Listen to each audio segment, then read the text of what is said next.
What up? What up? It's man, be Brandon Carter and Bella. All right, y'all check it out. The question when we do like Q&As on Facebook and everything, people always ask, what do you do if you're skinny fat? Right, we hear that all the time. Right, like even if it's a girl, women are skinny fat, or like guys, they're skinny, but they had a little Bart Simpson gut. A little beer belly. Little, just here and it's flabby. All right, so this is the protocol I use when I'm working with someone who's skinny fat. First of all, they always want to, how do I build muscle and burn fat at the same time? You're not going to do that. It's not a thing that you can do, right? Because to burn fat, you have to be in caloric deficit. To build muscle, you need to be in caloric surplus, right? You can't be in a surplus and a deficit simultaneously. So I would tell them, get cut first, get ripped first, right? Because one, it's easier. If you see, I have another video, just check it out, man. Let me show you something. This guy sent me a transformation on Instagram. He lost over 50 pounds in like a few months, right? Yeah, if you want to know how he did it, there's a link below where you can check out our transformation challenge.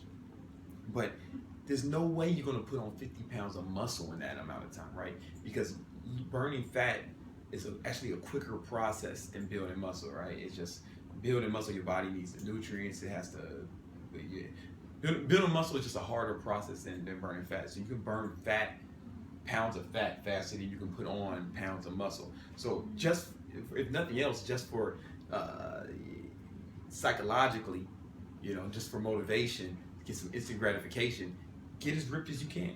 Get as ripped as you can first, and then put on muscle.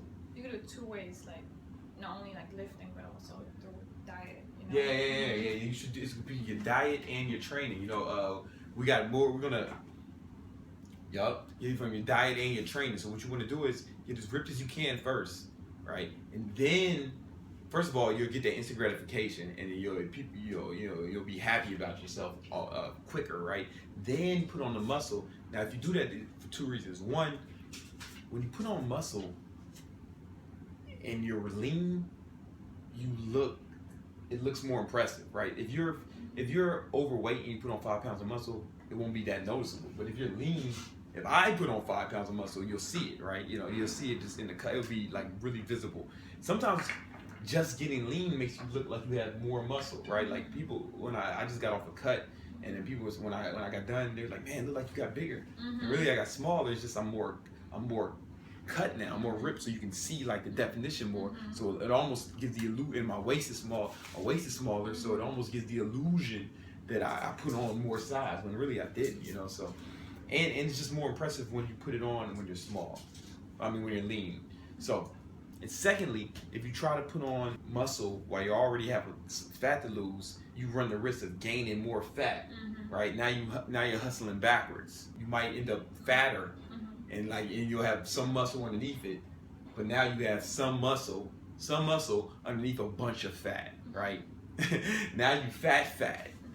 Just leaving more work. Yeah, now you just made it more work. You made it difficult for yourself. So I don't know. That's my take on it. You can do whatever works best for you. I've heard of other people doing it other ways and getting good results, but that's what has worked for me and the people who I've trained. I've been training for over 10 years. All the blah blah blah. If you want to learn more about burning fat, if you want more information about burning fat, click the link in the description. Register for our webinar, man. We got a webinar coming up, how to burn fat without counting calories, all right? So we're gonna give you a simple way, a simple protocol. We're gonna break down everything we know about burning fat and getting ripped. So you can do it easily, so you don't have to count every macro you eat. Now, I'm not saying that counting macros doesn't work or it's not good, or you can do it. That works too, man. It's great. We're just gonna give you another protocol, another tool in your tool belt. You know what I'm saying? All you have is a hammer. Every problem looks like a nail, right? Sometimes you don't need it. Sometimes you don't need a hammer. Sometimes you need a saw. Sometimes you need a screwdriver. You need a wrench. We just give you another tool in your tool belt. If you're interested in that, you need to register right now, because it's going to get filled up quickly. We only have a certain amount of spots. All right, peace.